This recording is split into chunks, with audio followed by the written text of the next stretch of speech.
দর্শক শুনছিলেন mercantile bank সংবাদ শিরোনাম। প্রথম ধাপে ১৪০ উপজেলা পরিষদে ভোট কাল। চূড়ান্ত প্রস্তুতি শেষ করেছে কমিশন। নির্বাচনী সরঞ্জাম কেন্দ্রে পৌঁছে গেছে। ২২ উপজেলা ইভিএমে ভোট হবে। আগারগাঁও নির্বাচন ভবনে প্রধান নির্বাচন কমিশনার কাজী হাবিবুল আউয়াল জানিয়েছেন, দলীয় প্রতীক না থাকলেও নির্বাচন প্রতিদ্বন্দ্বিতাপূর্ণ হবে, তাই কোনো রাজনৈতিক দলের ভোট বর্জনের ঘোষণা ইসির জন্য বিবেচ্য নয়। আতিকা রহমানের রিপোর্টে থাকছে বিস্তারিত। ষষ্ঠ উপজেলা নির্বাচনের প্রথম ধাপে বুধবার ভোট হবে ১৪০ উপজেলায়। মোট কেন্দ্র ১১,৫৫৬টি। সব কেন্দ্রে নির্বাচনী সরঞ্জাম পৌঁছানো হয়েছে। দুর্গম এলাকা ৪২৪ কেন্দ্রে একদিন আগেই ব্যালট পেপার পাঠানো হয়েছে। বাকি কেন্দ্রে বুধবার ভোরে ব্যালট পেপার পাঠানো হবে। ২৬ উপজেলা ইভিএমে ভোট হবে, অন্যগুলোতে ভোট নেওয়া হবে ব্যালট পেপারে। প্রতিটি কেন্দ্রে আইনশৃঙ্খলা বাহিনীর ১৭ থেকে ১৯ জন সদস্য দায়িত্ব পালন করবেন। পার্বত্য এলাকার কেন্দ্রগুলোতে থাকবেন ২১ জন। প্রধান নির্বাচন কমিশনার জানান, ভোট সুষ্ঠু করতে এরই মধ্যে অনেক প্রার্থী ও নির্বাচন কর্মকর্তাদের বিরুদ্ধে ব্যবস্থা নেওয়া হয়েছে। মন্ত্রী এমপিদের স্বজনদের প্রার্থিতা নিয়ে কোনো বেকায়দায় নেই কমিশন। প্রভাব বিস্তারের কারণে কিছু অ্যাকশন আমরা নিয়েছি। এরই মধ্যে একজনকে আমরা ডাকিয়ে এনে তার বক্তব্য শুনে তার প্রার্থিতা বাতিল করেছি। বেকায়দায় থাকার তো প্রশ্নই আসে না। কোনো মাননীয় সংসদ সদস্য বা মন্ত্রী প্রভাবিত করছেন কিনা, যদি করে থাকেন আমাদেরকে যদি সেই তথ্য স্থান থেকে যদি দেওয়া হয় বা গণমাধ্যমের মাধ্যমে যদি আমরা পেয়ে থাকি, আমরা কিন্তু তাৎক্ষণিক চেষ্টা করি তদন্ত করে ব্যবস্থা নেওয়ার জন্য। আর নির্বাচনের দিনে আমরা সকলেই সতর্ক থাকব। সিইসি বলেন, দ্বাদশ জাতীয় নির্বাচনের চেয়ে উপজেলা নির্বাচন বেশি প্রতিদ্বন্দ্বিতাপূর্ণ হবে। দলীয় প্রতীকে তেমন হচ্ছে না। এটা প্রত্যেকেই ইন্ডিপেন্ডেন্ট প্রার্থী হিসেবে নির্বাচন করতে যাচ্ছেন। তো কাজে নির্বাচনের প্রতিদ্বন্দ্বিতা হবে। আমাদের কাছে থাকবে প্রার্থী। এটা মোটেই নিয়ম রক্ষার ভোট না, নির্বাচন অনিবার্যভাবে প্রয়োজন। স্থানীয় সরকারগুলোকে যদি আমরা চালু রাখতে চাই, সেই নির্বাচনটা কারো পছন্দ হোক বা কেউ বর্জন করুক, কিন্তু একটা নির্বাচন হতে হবে। সেই দায়িত্বটা আমাদের উপর অর্পিত হয়েছে, আমরা সেই দায়িত্বটা পালন করতে পারি। কে কীভাবে নির্বাচনটাকে দেখবেন সেটা আমাদের বিষয় না। নির্বাচন শান্তিপূর্ণ করতে আইনশৃঙ্খলা রক্ষায় ৪১৮ প্লাটুন বিজিবি মোতায়েন করা হয়েছে। ১০ মে পর্যন্ত নির্বাচনী এলাকায় মোবাইল ও স্ট্রাইকিং ফোর্স হিসেবে মাঠে থাকবে বিজিবি। আতিকা রহমান, আরটিভি, ঢাকা।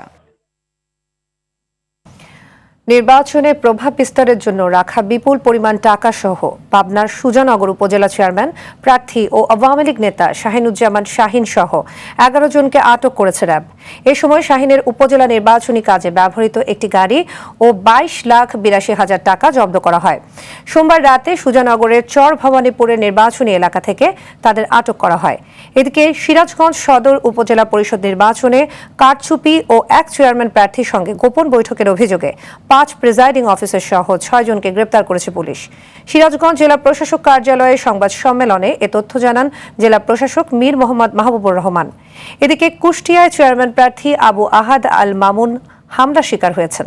প্রচারের শেষ মুহূর্তে সন্ধ্যার পর শহরের বড় স্টেশনের সামনে এ ঘটনা ঘটে।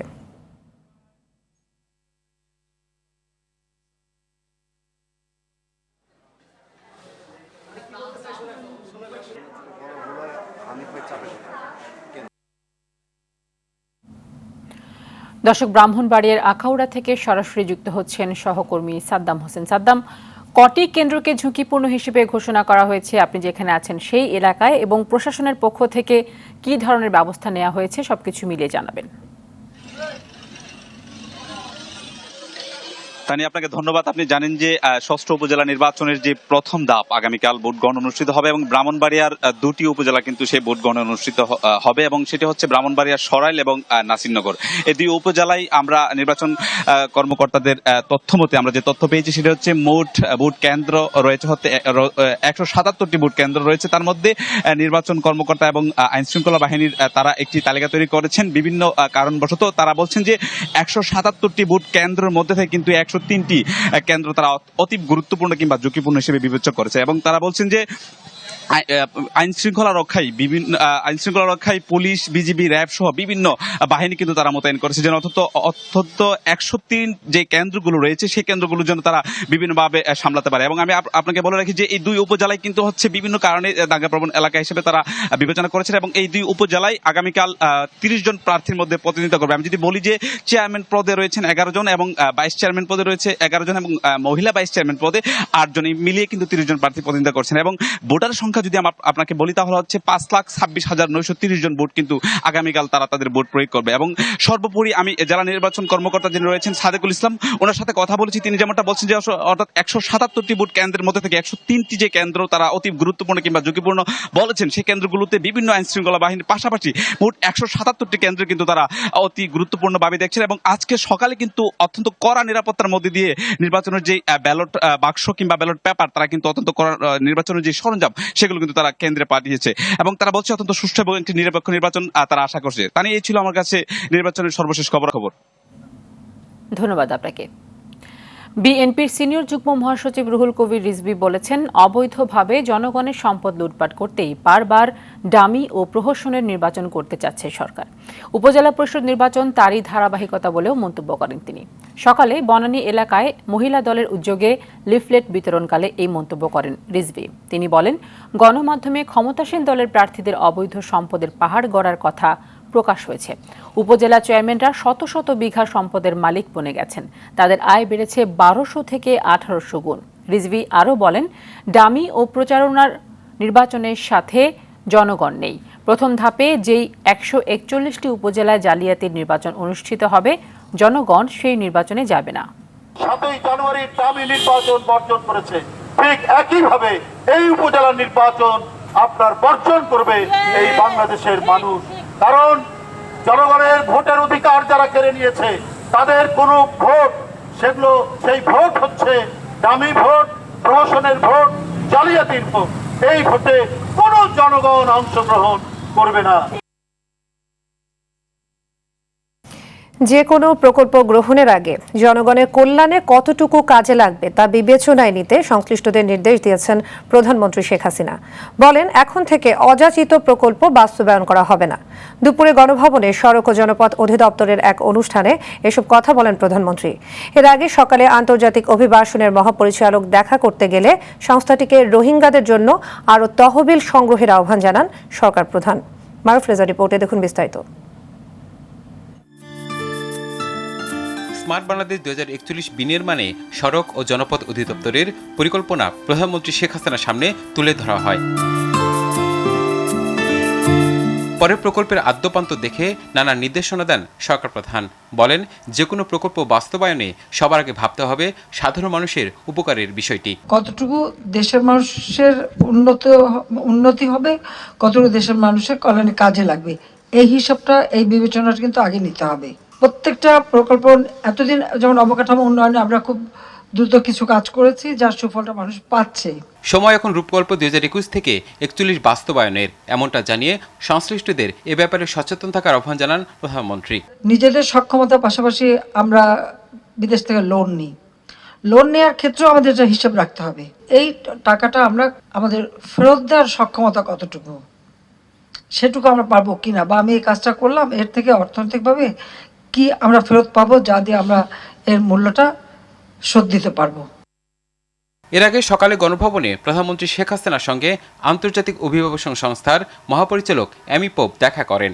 এ সময় রোহিঙ্গা জনগোষ্ঠীকে নিজ ভূমি মিয়ানমারে ফিরিয়ে নেওয়ার উদ্যোগ গ্রহণের পাশাপাশি তাদের জন্য বাড়তি তহবিল সংগ্রহের আহ্বান জানান প্রধানমন্ত্রী শেখ হাসিনা। মারুফ রেজা, RTV, ঢাকা। জুলাই মাস থেকে এলাকা ভিত্তিক দোকানগুলোতে ন্যায্য মূল্যে টিসিবির পণ্য বিক্রির পরিকল্পনা নিয়েছে সরকার। কার্ডধারীদের বাইরে ন্যায্য মূল্যে পণ্য সরবরাহের পরিকল্পনা থেকে এমন উদ্যোগ বলে জানিয়েছেন বাণিজ্য প্রতিমন্ত্রী আহসানুল ইসলাম টিটু। এ বিষয়ে দ্রুতই প্রধানমন্ত্রীর কার্যালয়ে সুপারিশ পাঠানো হবে। সেলিম মালিকের রিপোর্ট। সকাল থেকে রাজধানীর বাড়িধারায় এমন অপেক্ষা সুবিধাভোগী টিসিবির কার্ডধারীদের। দ্রব্যমূল্য ঊর্ধ্বগতির বাজারে কিছুটা কম দামে পণ্য পেতে দৈনন্দিন কাজ বাদ দিয়েও অনেকেই অপেক্ষায় লাইনে। জিনিসগুলো অনেক দাম, যেমন এর আগে পেঁয়াজের দাম ছিল, পেঁয়াজটা আমাদের কম দামে দিছে, এখন পেঁয়াজের দাম কমছে, এই জন্য পেঁয়াজটা দিতেছে না। চিনির দাম তো কমে নেই, চিনিটা বা অন্য জিনিস আর একটু বাড়া দিলে ভালো হয়। এখানে মনে করেন সকালে সিরিয়ালে দিলে আমরা সন্ধ্যা হয়ে যায়, তা তো মাল পাই না মানুষের ইসে, তো দোকান দিলে পরে তো ওই ভিড়টা হবে না, যার যার সময় মতো শেষে আস্তে আস্তে যায় আনবে, আমাদের পক্ষে সুবিধা হবে। অনেকটা নির্ধারিত সময়ে মে মাসের কার্যক্রম উদ্বোধনে বাড়িধারায় আসেন বাণিজ্য প্রতিমন্ত্রী আহসানুল ইসলাম টিটো। পরে সুবিধাভোগীদের মধ্যে পণ্য বিক্রির আনুষ্ঠানিক কার্যক্রমের উদ্বোধন করেন। এ সময় তিনি বলেন, আগামী জুলাই থেকে এলাকা ভেদে স্থায়ী দোকানে বিক্রি হবে টিসিবির পণ্য। একটা পার্মানেন্ট দোকানের ব্যবস্থা করতে, যেখান থেকে টিসিবির পণ্যটা সুবিধাজনক সময়ে আমাদের সুবিধাভোগীরা কার্ড দেখে নিতে পারবে। মাননীয় প্রধানমন্ত্রী আবার ঘুরে দাঁড়ানোর জন্য আমাদেরকে ম্যান্ডেট দিয়েছে যে আমরা যেন নিত্য প্রয়োজনীয় জিনিস শুধুমাত্র সাবসিডাইজ মূল্যে না, ন্যায্য মূল্যে যেন আমরা দেশবাসীর কাছে পৌঁছাতে পারি, সেই ধরনের একটা প্রতিষ্ঠান হিসেবে দাঁড় করাতে সরকারের এমন কার্যক্রম দ্রব্যমূল্যের ঊর্ধ্বগতির বাজারে কতটা ফলপ্রসূ হচ্ছে তা সাধারণ মানুষের চোখে মুখে অনেকটা স্পষ্ট।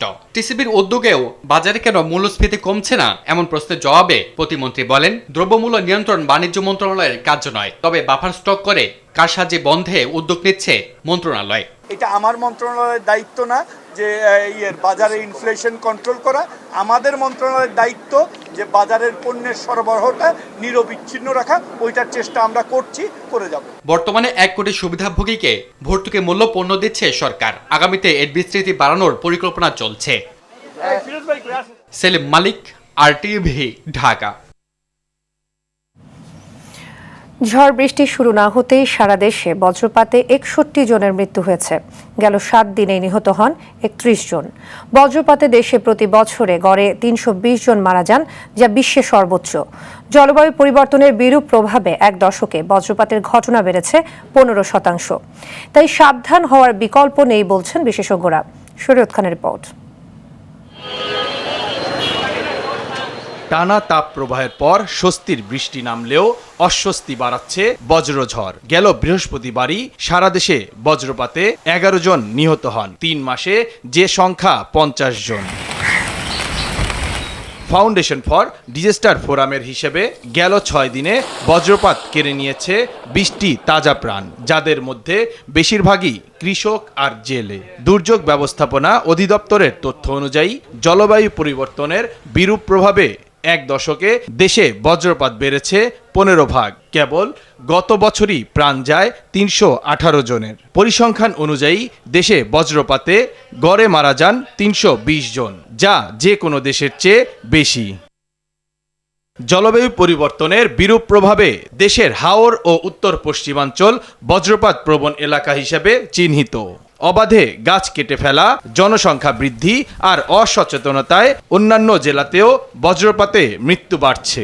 বাতাসের জলবায়ুর বিহেভিয়ার পরিবর্তন হচ্ছে, ফলে আমাদের এই ফ্রিকোয়েন্সিটা আগের চেয়ে বেড়েছে এবং কিছু অংশে তীব্রতাও বেড়েছে। এই বজ্রপাতে লোকজন বেশি মারা যাচ্ছে। আগের যে সংখ্যক জনসংখ্যা মানে মাঠে ময়দানে থাকতো, এখন তার চেয়ে বেশি সংখ্যক লোকজন মাঠে ময়দানে আছে। তারাই বেশি মারা যায় যারা একদম ফাঁকা জায়গায় থাকে, তাদের আশেপাশে কোনো গাছপালা নেই, সুউচ্চ কোনো কিছু নেই, ফলে তারা খুব সহজেই আক্রান্ত হচ্ছে এবং ইদানিংকালে এটা বেশি দেখা যাচ্ছে। বজ্রপাত এমন এক দুর্যোগ, চাইলেই যাকে নিয়ন্ত্রণ করা যায় না। তাই এ থেকে বাঁচতে সরকারি পরিকল্পনা বাস্তবায়নের পাশাপাশি সচেতনতা বাড়ানোর বিকল্প নেই। মানুষকে খালি সচেতন করলেই হবে না, সচেতনতার সাথে সাথে এখানে সেখানে এটাকে প্রায়োগিক করতে হবে, অর্থাৎ এটা কার্যকরীও করতে হবে এবং কার্যকরী করার জন্য কখনো কখনো আমাদের প্রোঅ্যাক্টিভ হতে হয়। আবহাওয়া অধিদপ্তর আগের চাইতে তো অনেক প্রিসাইজ তথ্য দিচ্ছে, কিন্তু এই অ্যাকুরেট হয়তো আমার চাহিদার তুলনায় তত না। আমাকে আরও অ্যাকুরেট, আরও ফ্রিকোয়েন্ট, আরও মাইক্রো লেভেলের। এখনও যদি বলা হয় সিলেট অঞ্চল বজ্রপাতে আক্রান্ত হতে পারে, এটা তো অনেক বড় জায়গার কথা বললেন। তার সাথে যদি বলে দেওয়া হয় যে সুনামগঞ্জের ওই জায়গা অঞ্চলে, তাই নাকি বজ্রপাতের আশঙ্কা বেশি আছে, আরো যদি, তাহলে ওই অঞ্চলের লোকজন আরো সচেতন হতে পারবে। বাংলাদেশের আকাশ সীমায় 2 ধরনের বজ্রপাত ঘটে, একটি মেঘ থেকে মেঘে, আরেকটি মেঘ থেকে মাটিতে। দেশে মেঘ থেকে মাটিতে বজ্রপাতের সংখ্যা গড় প্রায় 8 লাখ, আর এতেই বাড়ছে মৃত্যুর ঘটনা। শরীয়ত খান, RTV ঢাকা। বন্যা পূর্বাভাস সহ ভূগর্ভস্থ ও ভূপৃষ্ঠের পানির পরিমাপে যুক্ত হচ্ছে এক নতুন দিগন্ত। বসানো হচ্ছে অটোমেটেড ও ডিজিটাল টেলিমিটারিং মেশিন। ফলে পানির স্তর পরিমাপ ডাটা পাওয়ার কাজটি হয়ে যাচ্ছে সহজতর। পরিপূর্ণ অত্যাধুনিক অটোমেটেড রাডার সেন্সর ইনস্টল করার ফলে দিনে 5 বারের জায়গায় এখন ডাটা রিডিং পাওয়া যাবে 96 বার, আর পানির লেভেলের প্রকৃত তথ্য পাওয়া যাবে 24 ঘন্টায়। সকালে রাজধানীর সামরিক জাদুঘরে সেমিনার হলে পানি উন্নয়ন বোর্ডের বাংলাদেশ আবহাওয়া ও জলবায়ু পরিষেবা আঞ্চলিক প্রকল্পের উদ্বোধনী অনুষ্ঠানে এসব কথা বলেন পানি সম্পদ মন্ত্রণালয়ের সচিব নাজমুল আহসান। তবে প্রকল্প বাস্তবায়নে কালক্ষেপণে ক্ষোভ জানান সচিব। দর্শক, বাংলাদেশ জিম্বাবুয়ে ম্যাচের সংবাদ সংগ্রহে চট্টগ্রামে রয়েছেন সহকর্মী মাহফুজুল ইসলাম। সরাসরি যোগ দিচ্ছেন তিনি। মাহফুজ, সিরিজ জয় ছাড়া এই 3 ম্যাচ থেকে বাংলাদেশ দলের আর কি অর্জন রয়েছে, কি মনে করছেন আপনি, জানাবেন? আসলে অর্জনের কথা, ধন্যবাদ সাদিয়া, যেটি বলছিলেন যে অর্জনের কথা, বাংলাদেশ দলের অর্জন আসলে সিরিজ জয়ী। এর বাইরে আসলে যেই অর্জনটুকু বলা যায় সেটি হচ্ছে গিয়ে বাংলাদেশ দলের বোলিং লাইন আপ কিংবা বোলিং স্ট্রেংথের একটা ধারণা পাওয়া। বিশ্বকাপ খেলতে যাওয়ার আগে বাংলাদেশের বোলিং লাইন আপটা কেমন হবে কিংবা বোলিং স্ট্রেংথটা কেমন সেটির একটি ধারণা পাওয়া। তবে সবচেয়ে বড় হতাশার জায়গা হচ্ছে গিয়ে আপনি জানেন যে হচ্ছে গিয়ে আইসিসির যে কোনো ইভেন্টে, আইসিসির যে কোনো হচ্ছে গিয়ে টুর্নামেন্টে একটি ট্রু উইকেটে খেলা হয়ে থাকে, সেখানে প্রচুর রানের খেলা হয়ে থাকে, রান হয়, সেখানে আসলে ব্যাটসম্যানদেরই মূল ভূমিকাটা পালন করতে হয়। সেই জায়গায় বাংলাদেশের ব্যাটিং অর্ডারে, টপ অর্ডারে স্পেশালি একটা বড় রকমের গ্যাপ রয়ে গেছে। লিটন দাসের যেই অফ ফর্ম সেটি আসলে, এবং সৌম্য সরকার একটা মানে খেলার বাইরে থাকা সৌম্য সরকার, যিনি বিশ্বকাপে যাবেন বলে এখন পর্যন্ত ঠিকঠাক, সে তাকে নিয়ে হচ্ছে গিয়ে যখন বাংলাদেশের বিশ্বকাপের ব্যাটিং অর্ডার, টপ অর্ডারদের সাজানো হয়, তখন বলাই যায় টপ অর্ডার নিয়ে একটা সংখ্যা থেকেই যায়। এছাড়া বলা যায় যে অর্জন হচ্ছে গিয়ে মিডল অর্ডারে মাহমুদুল্লাহ রিয়াদের কনসিস্টেন্সি এবং তৌহিদ হৃদয়ের কনসিস্টেন্সি। এছাড়া হচ্ছে গিয়ে জাকির আলী, তিনি হচ্ছে গিয়ে খুব ভালো ব্যাট চালাচ্ছেন তার পজিশনে, এবং একইভাবে যদি বলি যে হচ্ছে গিয়ে রিশাদ হাসান, তিনি হচ্ছে গিয়ে বেশ ভালো বল করছেন। এবং দীর্ঘদিন পর, প্রায় 18 মাস পর হচ্ছে গিয়ে আন্তর্জাতিক ক্রিকেটে ফিরে সাইফুদ্দিনের হচ্ছে গিয়ে খুব ভালো একটা কামব্যাক, সেটি আসলে বাংলাদেশের জন্য একটা পজিটিভ সাইন। এছাড়া আসলে জিম্বাবুয়ের বিপক্ষে যে 3টি ম্যাচ বাংলাদেশ জিতেছে, সেগুলো আসলে খুব যে বাংলাদেশ নিজেদের শক্তিমত্তা জানান দিয়ে জিতেছে তা না। এই জিম্বাবুয়ে আপনি জানেন যে তারা কিন্তু হচ্ছে গিয়ে বিশ্বকাপে কোয়ালিফাই করেনি। তার মানে তাদের বিপক্ষে বাংলাদেশ যখন এই ক্লোজ ম্যাচ হয়, কিংবা তাদের বিপক্ষে বাংলাদেশের যখন জিততে কিছুটা হাসফাস পেতে হয় ওয়ার্ল্ড কাপ খেলতে যাওয়া একটা দলের, সেক্ষেত্রে বলাই যায় যে হচ্ছে গিয়ে এই দলটা নিয়ে আসলে এক ধরনের শঙ্কা থেকেই যায়। এই ছিল হচ্ছে গিয়ে আমার কাছে এখন পর্যন্ত জহুর আহমেদ চৌধুরী স্টেডিয়ামে শেষ হয়েছে সিরিজ। ঢাকায় বাকি 2টি টি20 হবে। তবে জহুর আহমেদ চৌধুরী মানে চট্টগ্রামে থেকে বাংলাদেশ দল একটা সিরিজ জয়ের একটা প্রাপ্তি নিয়ে ফিরছে, এটাই আপাততভাবে বাংলাদেশ দলের প্রাপ্তি। এই ছিল আমার কাছে চট্টগ্রামের জহুর আহমেদ চৌধুরী স্টেডিয়াম থেকে। ধন্যবাদ। চট্টগ্রাম থেকে জানাচ্ছিলেন মাহফুজুল ইসলাম। ভূমধ্যসাগর পাড়ি দিয়ে অবৈধভাবে ইউরোপে যেতে গিয়ে নিহত অভিবাসন প্রত্যাশীদের 12%ই বাংলাদেশি বলে জানিয়েছে জাতিসংঘের আন্তর্জাতিক অভিবাসন সংস্থা IOM। সংস্থাটির 2024 সালের বৈশ্বিক প্রতিবেদনে এই তথ্য উঠে এসেছে। দুপুরে রাজধানীর একটি হোটেলে এই প্রতিবেদন তুলে ধরেন IOM এর মহাপরিচালক অ্যামি পোপ। প্রতিবেদনে বলা হয়, জলবায়ু পরিবর্তনজনিত দুর্যোগের কারণে বাস্তুচ্যুতির তালিকায় এশিয়ায় বাংলাদেশ 5ম স্থানে রয়েছে। এর মধ্যে শুধু 2022 সালেই দুর্যোগের কারণে বাংলাদেশে 15 লাখেরও বেশি মানুষ বাস্তুচ্যুত হয়। অনুষ্ঠানে পররাষ্ট্রমন্ত্রী হাসান মাহমুদ বলেন, বাংলাদেশ বাস্তুচ্যুত রোহিঙ্গাদের আশ্রয় দিয়েছে, তাই সন্ত্রাসবাদ, মানব পাচার ও মাদকের দিক দিয়ে চ্যালেঞ্জে আছে বাংলাদেশ। তিনি প্রত্যাশা করেন দ্রুতই রোহিঙ্গা প্রত্যাবাসনে জোরালো ভূমিকা রাখবে IOM। বাংলাদেশ ব্যাংকে সাংবাদিক প্রবেশে নিষেধাজ্ঞার মানে সেখানে ডালমে কুচ কালা হ্যায়, এমনটাই ইঙ্গিত দিয়ে বেসরকারি সংস্থা সিপিডির সম্মানীয় ফেলো ডক্টর দেবপ্রিয় ভট্টাচার্য জানান, তথ্যের নিয়ন্ত্রণ করতে গিয়ে বাংলাদেশ ব্যাংক অর্থনীতি বিষয়ক সাংবাদিকদের নাশকতাকারী হিসেবে মূল্যায়ন করছে। সকালে রাজধানীর পল্টন টাওয়ারে ERF কার্যালয়ে আয়োজিত অনুষ্ঠানে তিনি বলেন, সরকার স্বীকার না করলেও ডলার সংকটে প্রকল্পের ঋণ পরিশোধে বাংলাদেশ ঝুঁকির মধ্যে পড়েছে। সেলিম মালিকের রিপোর্টে দেখুন বিস্তারিত। দেশের আর্থিক প্রতিষ্ঠান সহ সরকারি দপ্তরগুলোর বড় একটি অংশই তাদের অনিয়ম দুর্নীতি আড়াল করতে তথ্যের নয়ছয় করে থাকেন। কোন প্রতিষ্ঠান আবার সাংবাদিকদের প্রবেশাধিকারও কড়াকড়ি জারি করেছে। সম্প্রতি বাংলাদেশ ব্যাংকে প্রবেশ নিষেধাজ্ঞা নিয়ে ক্ষোভ জানিয়েছেন সাংবাদিকরা। অর্থনীতি বিষয়ক সাংবাদিকদের সংগঠন ইআরএফ আয়োজিত অনুষ্ঠানে ডক্টর দেবপ্রিয় ভট্টাচার্য জানান, বাংলাদেশ ব্যাংকের এমন আচরণ বড় কিছু লুকানোর ইঙ্গিত দিচ্ছে। আপনারা যদি ঘরেই ঢুকতে না পারেন তাহলে সেই ক্ষেত্রে কি ধরনের আপনাদের বার্তা দেওয়া হচ্ছে? বার্তা কি দেওয়া হচ্ছে এই যে আসলে ওই তথ্য উপাত্ত এমন যেই তথ্য উপাত্ত যদি জনসমক্ষে প্রকাশ পায় বড় ধরনের নাশকতা হয়ে যেতে পারে, এবং সেই নাশকতাকারীরা হলো বাংলাদেশের অর্থনৈতিক সাংবাদিকতা যারা করেন তারা। ঋণ করে উচ্চ খরচে নির্মাণ প্রকল্প নির্মাণ করে সরকার বেকায়দায় পড়েছে জানিয়ে দেবপ্রিয় জানান, এখন সময়মতো ঋণ পরিশোধ নিয়ে বড় ঝুঁকি তৈরি হয়েছে। $5 বিলিয়ন তো আপনি দিতে পারছেন না, এটা কয় মাস হয়ে গেছে। তেল আমদানি করেছেন, তার টাকা দিতে পারেন নাই। আপনি বিদেশি বিনিয়োগ করেছেন, তাদের মুনাফার টাকা আপনি দিতে পারেন নাই। অথচ এই তথ্য উপাত্তগুলো কিন্তু বাংলাদেশ ব্যাংক থেকে আসতো, আপনাকে ওইখানে ঢোকার রাস্তা বন্ধ করা হয়েছে। দেশের স্বার্থান্বেষী মহলকে অবৈধ সুবিধা বন্ধ করে দিলেই সামাজিক সুরক্ষা, শিক্ষা ও স্বাস্থ্য খাতে বাজেট বরাদ্দ বাড়ানো সম্ভব বলে মনে করেন তিনি। আপনি যেই সমস্ত স্বার্থান্বেষী গোষ্ঠীকে এই মুহূর্তে সুবিধাগুলো দিয়েছেন, যাদের মোকাবেলা করার রাজনৈতিক শক্তির দুর্বলতা আমরা দেখতে পাচ্ছি, সেগুলোকে মোকাবেলা করে মানুষের কাছে স্বচ্ছতা দিয়ে, তথ্য দিয়ে আপনি আসেন, মানুষ আপনাকে সমর্থন দিবে এই ভালো কাজগুলো করার জন্য। দেবপ্রিয় ভট্টাচার্য জানান, জনপ্রতিনিধিদের জনসমর্থন নিয়ে প্রশ্ন থাকায় আজ ক্ষমতা ধরে পরিণত হয়েছে আমলারা। সেই নবগণতন্ত্রের সূচনাতে সেলিম মালিক, RTV, ঢাকা। আসন্ন বোরো মৌসুমে ধান ও চাল সংগ্রহ নিয়ে কোনো কৃষক অপমানিত কিংবা হয়রানির শিকার হলে সংশ্লিষ্ট কর্মকর্তাদের বিরুদ্ধে শাস্তিমূলক ব্যবস্থা নেওয়া হবে বলে জানিয়েছেন খাদ্যমন্ত্রী সাধন চন্দ্র মজুমদার। সচিবালয়ে নিজ দফতরে এই কথা জানান তিনি। মন্ত্রী আরও জানান, এ পর্যন্ত হাওড়ে 98 ভাগ ধান কাটা হয়েছে। রংপুর, দিনাজপুর অঞ্চল 10 ভাগ সহ সব মিলে 66 ভাগ ধান কাটা হয়েছে। চলতি বোরো মৌসুমে প্রায় 7.5 কোটি টাকার ধান, চাল ক্রয় করবে সরকার। 11 লাখ টন সিদ্ধ চাল, 1 লাখ টন আতপ চাল এবং 50,000 টন গম সংগ্রহের কথা হবে। এ সময় চালের বস্তার গায়ে জাতের নাম না লিখলে ব্যবস্থা নেওয়ার কথা জানান খাদ্যমন্ত্রী। আর গোডাউনে ধান দিতে এসে কোনো লেবার যেন কৃষকদেরকে হয়রানি না করে, এবং এই জন্য ডিসি সাহেবদেরকেও নজর রাখতে বলেছি, আমাদের কর্মকর্তাদেরকেও নজর রাখতে বলেছি, প্লাস আমরা স্পেশাল মনিটরিং করব।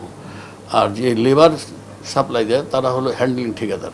হ্যান্ডলিং ঠিকাদারের প্রতিনিধিও যেন উপস্থিত থাকে, এবং কোনো কৃষক যেন কোনো রকম সে অপমানিত না হয় বা কোনো হয়রানি না হয়, এই জন্য আমরা সদা সচেষ্ট আমরা থাকবো।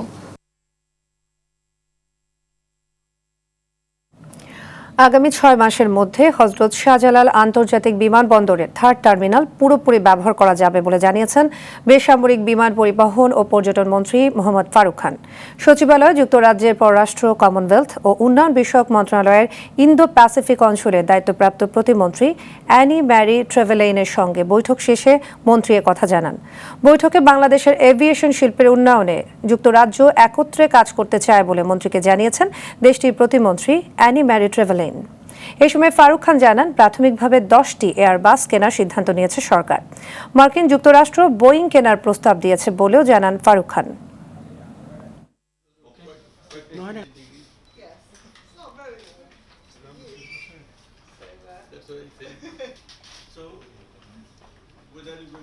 থার্ড টার্মিনালটার ব্যাপারে কিছুদিন আগে জাপানি যে প্রতিনিধি দল আমার সঙ্গে দেখা করেছে, তারা বলেছে যে তাদের আর কটা দিন সময় লাগবে।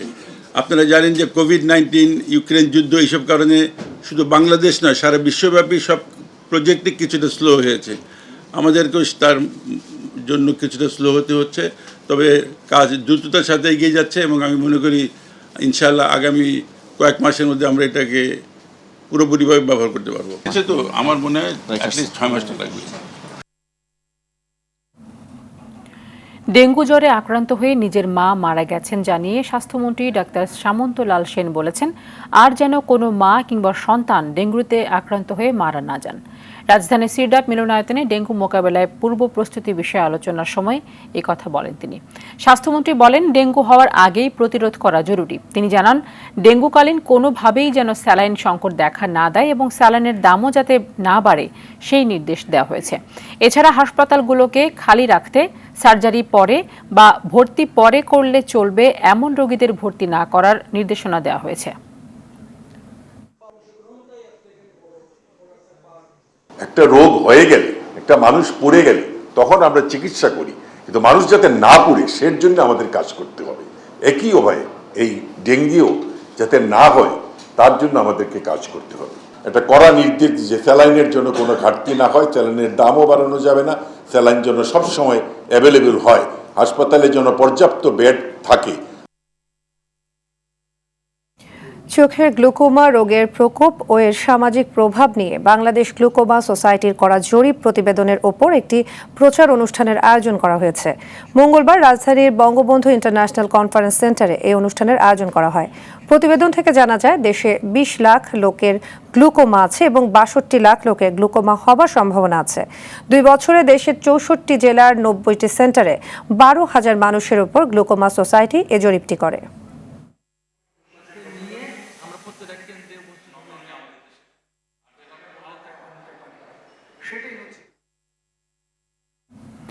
সুখে ভরবে আগামী দিন, পেনশন এখন সর্বজনীন স্লোগানে বিশেষ কর্মশালার আয়োজন করেছে গাজীপুর জেলা প্রশাসন।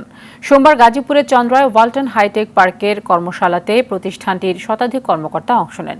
সেই সঙ্গে অনেক কর্মকর্তা কর্মশালাতেই পেনশন স্কিমে যুক্ত হন। কর্মশালায় গাজীপুরের জেলা প্রশাসক Abul Fateh Mohammad Shafiqul Islam, Walton hi tech industries PLC chairman S M. Shamsul Alam, Walton Digitech ইন্ডাস্ট্রিজের এএমডি প্রকৌশলী লিয়াকত আলী, কালিয়াকৈরের ইউএনও সহ অনেকে উপস্থিত ছিলেন।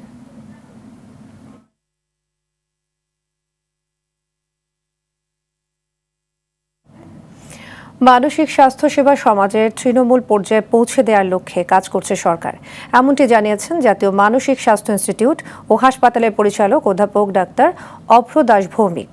সকালে রাজধানীর শেরে বাংলা নগরে 24তম জাতীয় মানসিক স্বাস্থ্য ইনস্টিটিউট দিবসের আলোচনা সভায় এসব কথা বলেন তিনি।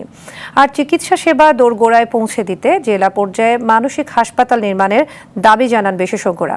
বিল্লাল হোসেনকে সঙ্গে নিয়ে তানজিনা তাসনিমের রিপোর্ট। মানসিক স্বাস্থ্যসেবা প্রদানের লক্ষ্যে 2001 সালে প্রতিষ্ঠিত হয় জাতীয় মানসিক স্বাস্থ্য ইনস্টিটিউট। বর্তমানে মানসিক স্বাস্থ্যসেবা নিশ্চিতের পাশাপাশি মানসিক স্বাস্থ্য নীতিমালা নির্ধারণ, গবেষণা ও স্বাস্থ্যকর্মীদের উচ্চতর প্রশিক্ষণ দিয়ে থাকে প্রতিষ্ঠানটি। প্রতিদিন এখানে চিকিৎসা নিয়ে থাকেন 4 শতাধিক রোগী।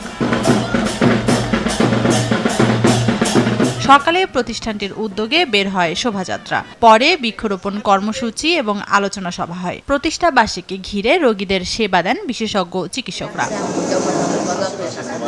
এ সময় জনবল সংকট থাকলেও যথাসময়ে রোগীদের চিকিৎসা দেওয়া হচ্ছে বলে জানিয়ে হাসপাতালের পরিচালক বলেন, আগামীতে চিকিৎসার পরিধি বাড়ানো হবে। একমাত্র বাংলাদেশের এই হাসপাতালেই 24 ঘন্টা একটা সাইকিয়াট্রিক সার্ভিস পাওয়া যায়, অ্যাভেলেবেল। যে কোনো সময় যে কোনো রোগী আসলেই এখানে একটা ট্রিটমেন্ট একটা পাবে। প্রতিদিন এভারেজে আমাদের যদি বলি আউটডোরে 400 থেকে 600 রোগী আমাদের এখান থেকে সেবা পেয়ে যান। এছাড়া ইমার্জেন্সিতে প্রতিদিন 30 থেকে 40 জন পেশেন্ট আসেন। এই মুহূর্তে আমাদের একটু জনগণের ঘাটতি আছে, ডাক্তারের চিকিৎসকের একটু সংকট আছে। পোস্ট আগের ওই 200 বেডের মতো পোস্টই আছে, 400 বেডের পোস্টগুলো আমরা এখনো সবগুলো পাইনি। এই জনবলের একটু সংকট আছে, তো এটা আশা করি আমরা ভবিষ্যতে কাটিয়ে উঠতে পারবো। আর মানসিক রোগীদের চিকিৎসা সহজলভ্য করতে জেলা পর্যায়ে হাসপাতাল তৈরির প্রয়োজন বলে জানান ইন্সপিরেশন ওয়েলফেয়ার সোসাইটির সাধারণ সম্পাদক। নানা সময়ে নানা ধরনের মানসিক রোগী নিয়ে আমি এই হাসপাতালে এসেছি এবং তাদের চিকিৎসা নিয়েছি। একসময় যাদেরকে ভাবাই যেত না যে তারা কোনো কাজ করতে পারবে, 25 বছর 30 বছর 35 বছর ধরে শেকলে বাঁধা ছিল, তারা আজকে কাজ করছে, সংসারে তাদের একটা জায়গা হয়েছে এবং সাধারণ জীবন যাপন করছে, স্বাভাবিক জীবন যাপন করছে। এটা অনেক বড় পাওয়া। এইখান থেকে চিকিৎসা নিয়েই কিন্তু এটা সম্ভব হয়েছে। অনেক বেশি মানসিক স্বাস্থ্য হাসপাতাল নেই, এটা একটা সীমাবদ্ধতা। এই সীমাবদ্ধতা কাটিয়ে ওঠার জন্য এই জাতীয় মানসিক স্বাস্থ্য ইনস্টিটিউট ওনারা বাংলাদেশের প্রান্তিক অঞ্চলে যাতে সেবাটা পৌঁছে দিতে পারেন সেরকম কিছু ব্যবস্থাপনা গ্রহণ করবে। চিকিৎসকদের পাশাপাশি এই প্রতিষ্ঠানটিতে রোগীদের কাউন্সেলিং ও সাইকোথেরাপি দিয়ে থাকেন সাইকোলজিস্টরা। তানজিনা তাসনিম, RTV। কুষ্টিয়া অঞ্চলের অসহায় চক্ষু রোগীদের আশার আলো সিদ্দিক ফাউন্ডেশন। যারা টাকার অভাবে চোখের চিকিৎসা করাতে পারেন না, বিনামূল্যে তাদের চিকিৎসার দায়িত্ব নেয় সংগঠনটি। প্রতি বছরের মতো এবারও বিনামূল্যে চক্ষু চিকিৎসা শিবির করেছে সিদ্দিক ফাউন্ডেশন। এবার 5 শতাধিক অসহায় চক্ষু রোগীকে চিকিৎসা দেওয়ার পাশাপাশি ছানি পড়া রোগীদের বিনামূল্যে অপারেশনের ব্যবস্থা করেছে ফাউন্ডেশনটি। কুষ্টিয়া স্টাফ রিপোর্টার শেখ হাসান বেলালের রিপোর্ট, জানাচ্ছেন নুসরাত জাহান সিন্ধি। অন্ধজনে দেহ আলো স্লোগানে মঙ্গলবার কুষ্টিয়া সদরের বড়িয়ায় বেগম হামিদা সিদ্দিক স্কুল অ্যান্ড কলেজে দিনব্যাপী চক্ষু শিবিরের আয়োজন করে সিদ্দিক ফাউন্ডেশন। এবার সংগঠনটির সঙ্গে খুলনা বিএনএসবি চক্ষু হাসপাতাল ও ডাচ বাংলা ব্যাংক ফাউন্ডেশন যৌথভাবে অংশ নেয়। সকাল থেকে আশেপাশের এলাকার অসহায় চক্ষু রোগীরা ভিড় করেন। এ সময় বিশেষজ্ঞ চিকিৎসকরা রোগীদের চোখ পরীক্ষা করে ব্যবস্থাপত্র দেন। চোখের সমস্যা অনেকদিন ধরে পানি পড়তো, পানি পড়ার পরে এই জায়গায় ডাক্তার আরেকবার আইছিল, তখন আসার পরে আমার চোখ ওয়াশ করে দিয়েছিল। চোখ ওয়াশ করে দেওয়ার পরে পানি পড়া সারি গেছে, সুবিধা করে দিয়েছে, মানুষের উপকার করছে, তেটি ভালো না? সে মানুষের উপকার করছে, আল্লাহর কাছে সে ভালো পাবে। একই দিন ছানি পড়া রোগীদের বিনামূল্যে অপারেশনের জন্য নিজস্ব পরিবহনে খুলনা বিএনএসবি চক্ষু হাসপাতালে নিয়ে যাওয়া হয়। 10 জনা 20 জনা 100 জনা করুক, করার তৌফিক দিক আল্লাহ তারা করুক, আরো ভালো। একটা চোখ দান করা যে কত সওয়াবের কাজ। লোকের উপকার করছেন, বাপার কাছে লেখাপড়া শিখে কত সোহাগ হবে। এমন সেবামূলক কার্যক্রমের সাধুবাদ জানিয়ে বয়স্ক চক্ষু রোগীদের নানা পরামর্শ দেন চিকিৎসকরা। চোখে যখনই একটু কম দেখা, ঘোলা দেখা বা রোদে গেলে সমস্যা এরকম যদি বোধ করে, আশেপাশে অনেক চক্ষু শিবির হয় বিনামূল্যে ছানি অপারেশনের, ওইসব জায়গায় দিয়ে যেন একটু তারা দেখায়। দরিদ্র ও অসহায় চক্ষু রোগীদের সহায়তায় এমন উদ্যোগ আগামীতে অব্যাহত থাকবে বলে জানান আয়োজকরা। 2000 সালে সিদ্দিক ফাউন্ডেশন প্রতিষ্ঠা হলে পরে 2000 সাল থেকে সামাজিক কর্মকাণ্ড ভদ্র এলাকা সহ কুষ্টিয়া শহর বিভিন্ন জায়গায় হয়। আমাদের এই কর্মকাণ্ডের ভিতরে আছে চক্ষু শিবির। এবার প্রায় 500 রুগীর, সম্ভবত 500 রুগীর বেশি আর কি, এখানে সমবেত হয়েছে চিকিৎসা নেওয়ার জন্য। এই যে সামাজিক কর্মকাণ্ডগুলো, যেমন চক্ষু শিবির, তারপরে শীত বস্ত্র বিতরণ, ছাত্রদের জুতা কিনে দেওয়া, গরিব এবং মেধাবী ছাত্রদের উপবৃত্তি দেওয়া সিদ্দিক ফাউন্ডেশন কর্তৃক, এই কাজগুলো সিদ্দিক ফাউন্ডেশন প্রতি বছরে প্রতিনিয়ত করে যাচ্ছে। গ্রামীণ অবকাঠামো উন্নয়নের রূপকার এলজিইডির প্রতিষ্ঠাতা প্রধান প্রকৌশলী প্রয়াত কামরুল ইসলাম সিদ্দিকের নামে গঠিত সিদ্দিক ফাউন্ডেশন প্রায় 3 যুগ ধরে অসহায় মানুষের পাশে দাঁড়িয়ে সামাজিক সেবামূলক কাজ করে যাচ্ছে। নুসরাত জাহান সিন্ধি, RTV। থ্যালাসেমিয়া রোগীদের চিকিৎসা সেবা নিশ্চিত করার লক্ষ্যে রাজধানীতে 50 শয্যার বিশেষায়িত হাসপাতাল নির্মাণ করেছে বাংলাদেশ থ্যালাসেমিয়া ফাউন্ডেশন। দুপুরে রাজধানীর মালিবাগ মোড়ের হোসফ টাওয়ারে এই হাসপাতালের উদ্বোধন করা হয়। এ সময় দেশের অন্যতম অগ্রজ আসগর আলী হাসপাতালের সিনিয়র কনসালটেন্ট প্রফেসর ডাক্তার মঞ্জুর মোর্শেদ, ফাউন্ডেশনের senior consultant doctor Salma Afroz, ফাউন্ডেশনের কনসালটেন্ট ডাক্তার জান্নাতুল ফেরদৌস এবং বাংলাদেশ থ্যালাসেমিয়া ফাউন্ডেশনের প্রতিষ্ঠাতা ও মহাসচিব ডাক্তার আব্দুর রহিম উপস্থিত ছিলেন। অনুষ্ঠানে বক্তারা জানান, বাংলাদেশে বর্তমানে প্রতি 14 জনে একজন থ্যালাসেমিয়ার বাহক এবং 70,000-এর বেশি শিশু থ্যালাসেমিয়া রোগে আক্রান্ত।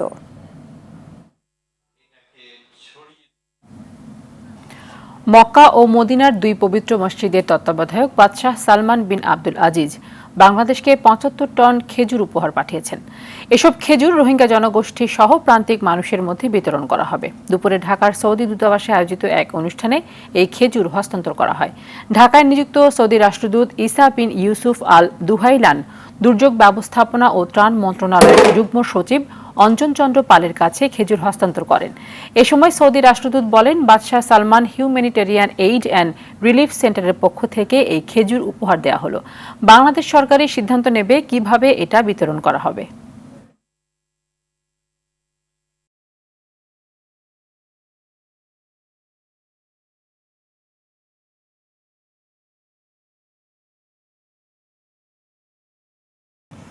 এবার ন্যাশনাল লাইফ ইন্স্যুরেন্স আন্তর্জাতিক সংবাদ। হজ ভিসা আবেদনের সময় দ্বিতীয় দফায় বাড়িয়ে 11 মে পর্যন্ত বাড়িয়েছে সৌদির হজ ও ওমরা বিষয়ক মন্ত্রণালয়। এদিকে হজ যাত্রীদের ভিসার ক্ষেত্রে নতুন বিধিনিষেধ আরোপ করে সৌদির সংশ্লিষ্ট মন্ত্রণালয় জানিয়েছে, এই ভিসায় জেদ্দা, মক্কা ও মদিনা ছাড়া অন্য কোনো শহরে ভ্রমণের অনুমতি পাবেন না হজযাত্রীরা। এছাড়া অবৈধ হজযাত্রী নিয়ন্ত্রণে ইলেকট্রনিক রেজিস্ট্রেশন ও ডিজিটাল ট্যাক্স সিস্টেম চালু করেছে দেশটির সরকার। নতুন হজ ভিসা নীতির লঙ্ঘন করলে পরবর্তী সময়ে আর হজ ও ওমরা ভিসা দেয়া হবে না বলেও জানিয়েছে সৌদির হজ ও ওমরা বিষয়ক মন্ত্রণালয়।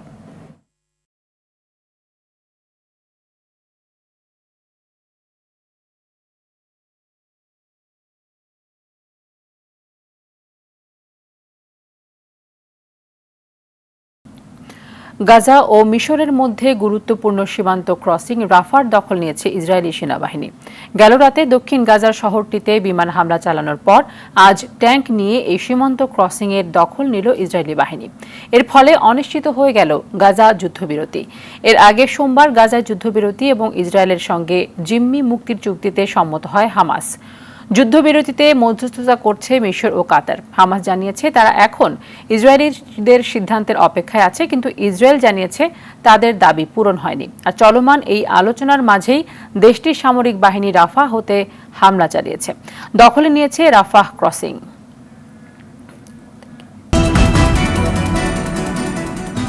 সন্ধ্যা সংবাদ এই পর্যন্ত। সবশেষ সংবাদ জানতে যে কোনো মোবাইল ফোন থেকে 24141 নম্বরে ডায়াল করুন। রাতের সংবাদ 11:15 দেখার আমন্ত্রণ রইল। ধন্যবাদ সবাইকে। ধন্যবাদ।